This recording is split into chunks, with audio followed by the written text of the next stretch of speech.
இங்க பாரு மது, உன்னுடைய பகட்டுத்தன்மை எல்லாம் விட்டுட்டு இந்த வயசுலயே நீ ஹார்ட் ஒர்க் பண்ணி படிச்சா ஃபியூச்சர்ல ஹாப்பியா நீ நினைச்ச வாழ்க்கைய வாழலாம். இப்படி ஜாலியா கேம் விளையாடுறது, ரீல்ஸ் பண்றதுன்னு பொழுத கழிக்க ஆசைப்பட்ட ஃபியூச்சர்ல ரொம்ப கஷ்டப்பட வேண்டியிருக்கும். பாத்துக்கோ. படிச்சாதான் வாழ்க்கையில முன்னுக்கு வர முடியும்ன்ற விஷயம் எனக்கும் தெரியும். சும்மா என் மேல அக்கறை இருக்க மாதிரி சீன் போடாதீங்க. ஏய் மது, என் மனசை காயப்படுத்தணுங்கிறதுக்காகவே இந்த வார்த்தையை நீ அடிக்கடி பயன்படுத்திக்கிட்டு இருக்க. நான் உங்களை காயப்படுத்தணுன்றதுக்காகலாம் சொல்லல, உண்மையை தான் சொல்றேன். நான் உங்க பேச்ச கேட்காம பொன்னிச்சிட்டி மூலமா மொபைல் வாங்கி யூஸ் பண்ணிட்டேங்கிற ஈகோ உங்களுக்கு. அதான் என்ன சித்திரவதை பண்ணணும்னு இந்த மாதிரி என்ன ஒரு டியூஷன் சென்டர்ல கொண்டு போய் சேர்த்திருக்கீங்க. ஹே, நல்லா படிச்சிட்டு இருந்த நீ இப்படி வேர்ஸ்டா மார்க் வாங்குறியேன்னு உன்னை ஒரு நல்ல டியூஷன் சென்டர்ல சேர்த்து படிக்க வைக்கிறது உன்னை சித்திரவதை பண்ற மாதிரி தெரியுதா? நீ என்ன வேணாலும் சொல்லிக்கோ, இந்த 10th பப்ளிக் மட்டும் இல்ல, +2 வரைக்கும் நீ அந்த டியூஷன் சென்டர்ல தான் படிக்கணும். அது வரைக்கும் நீ அங்கிருந்து வெளியில வர முடியாது. ஒழுங்கா படிச்சு பப்ளிக் எக்ஸாம்ல நல்ல மார்க் வாங்குற வழிய பாரு. அதை விட்டுட்டு அந்த வித்யா வீட்ல போய் கூத்தடிக்கணுங்கிறதுக்காக வேணும்னு ஏதாவது பிளான் பண்ண, நான் இப்படி பொறுமையா இருந்து சொல்ற செவந்தியா இருக்க மாட்டேன். கடுமையா இருந்து சொல்ல வேண்டிய செவ்வந்தியா மாற வேண்டியிருக்கும். பாத்துக்கோ. என்ன மதுவோட குரல் அமைதியாயிடுச்சு? ஒத்துக்குவாளோ? ஐயோ, அப்படி மட்டும் நடந்துடக்கூடாது. என்ன அப்படியே நிக்கிற? போய் பேக் வச்சுட்டு சாப்பிடுவா. போங்கறல.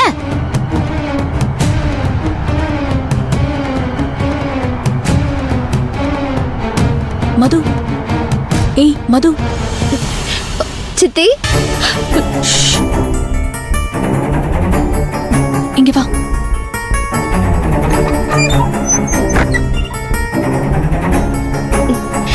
சொல்லுங்க சித்தி.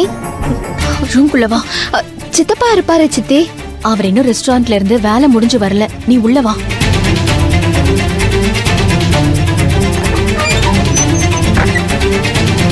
நீ செவந்தி கிட்ட பேசிக்கிட்டு இருந்தது எல்லாம் நானும் கேட்டுட்டு தான் இருந்தேன் மது. நீங்களும் கேட்டுட்டு இருந்தேன்னு சொல்றீங்களா சித்தி?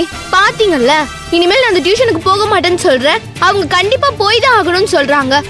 நீ போக மாட்டேன்னு சொன்னாதானே அந்த செவந்தி உன்னை வலுக்கட்டாயமா டியூஷன் சென்டர்ல கொண்டு போய் விடுவா.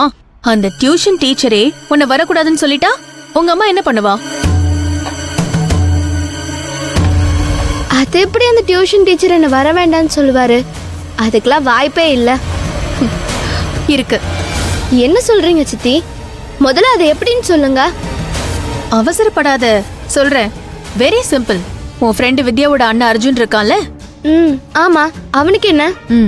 அவனுக்கு ஃபோன் பண்ணி அவனோட ஃப்ரெண்ட்ஸை எல்லாம் உன் டியூஷன் சென்டர் கிட்ட வர சொல்லு.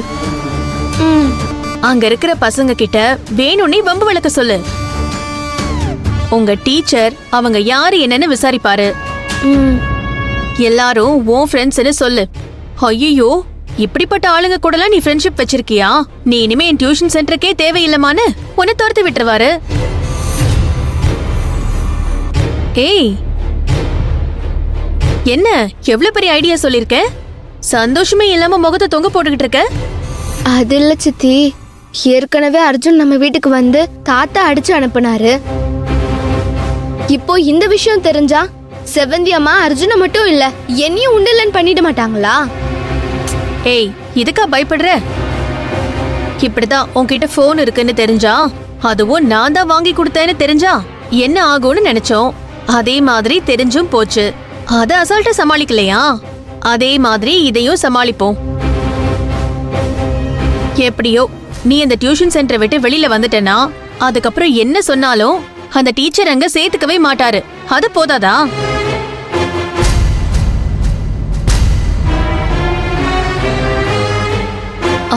என்ன மது இன்னும் யோசிச்சுக்கிட்டு இருக்க? இல்ல சித்தி, ஐடியா நல்லா தான் இருக்கு. இருந்தாலும் செவந்தி அம்மா பேசினதை நினைச்சதான் பயமா இருக்கு. இங்க பாரு மது, எனக்கு தெரிஞ்ச வழியே நான் சொல்லிட்டேன். ஒன்னு அர்ஜுனை கூப்பிட்டு பிரச்சனை பண்ணி அந்த டியூஷன் சென்டர்ல இருந்து வெளியில வர பாரு. அப்படி இல்லனா செவந்தி சொன்ன மாதிரி கண்டினியூஸா அந்த டியூஷன் சென்டருக்கே போய் +2 வரைக்கும் அங்கேயே படிச்சு அவஸ்தைப்படு. The choice is yours. ஐயோ, என்ன ஆனாலும் என்னால அந்த டியூஷன் சென்டருக்கு மட்டும் போக முடியாது சித்தி. நீங்க உங்க போனை கொடுங்க, நான் அர்ஜுனுக்கு இப்பவே ஃபோன் பண்ணி சொல்றேன். இப்பதான் நீ தெளிவா முடிவெடுக்கவே ஆரம்பிச்சிருக்க, ஆனா அதுக்குள்ள அவசரப்படுறியே. என்ன சித்தி சொல்றீங்க? அப்புறம் என்ன, இப்ப நீ அர்ஜுனுக்கு கால் பண்ணி பேசிக்கிட்டு இருந்தனா சாப்பிட வர சொன்னோம், இன்னும் ஏன் வரலன்னு சொல்லி செவந்தி இங்க வந்தானா நீ மாட்டிக்க மாட்டியா? வேற எப்பதான் சித்தி சொல்றது? ஸ்கூலுக்கு போய் நேரடியா வித்யா கிட்ட சொல்லி அது அர்ஜுன் கிட்ட சொல்லு. அதான் என்ன ஸ்கூல்ல 1 வீக் சஸ்பெண்ட் பண்ணி வச்சிருக்காங்களே, நான் எப்படி ஸ்கூலுக்கு போறது? அப்ப ரொம்ப வசதியா போச்சு. காலையில உங்க அம்மா சித்தப்பாலாம் ஆபீஸ்க்கு கிளம்பி போனதுக்கு அப்புறம் தாத்தா பாட்டி எல்லாம் சாப்பிட்டுட்டு அவங்க ரூமுக்கு போனதுக்கு அப்புறமா நீ என் ரூமுக்கு வா. நானே அர்ஜுனுக்கு ஃபோன் பண்ணி தரேன், நீ பேசலாம். சரிங்க சித்தி. சரி, செவந்தி உன்னை தேடி வரதுக்குள்ள நீயே உன் ரூம்ல பேக் வச்சுட்டு போயிடு. போ, கிளம்பு. ஆமா சித்தி, செவந்தி அம்மா வந்தாலும் வந்துருவாங்க, நான் போறேன். பாய்.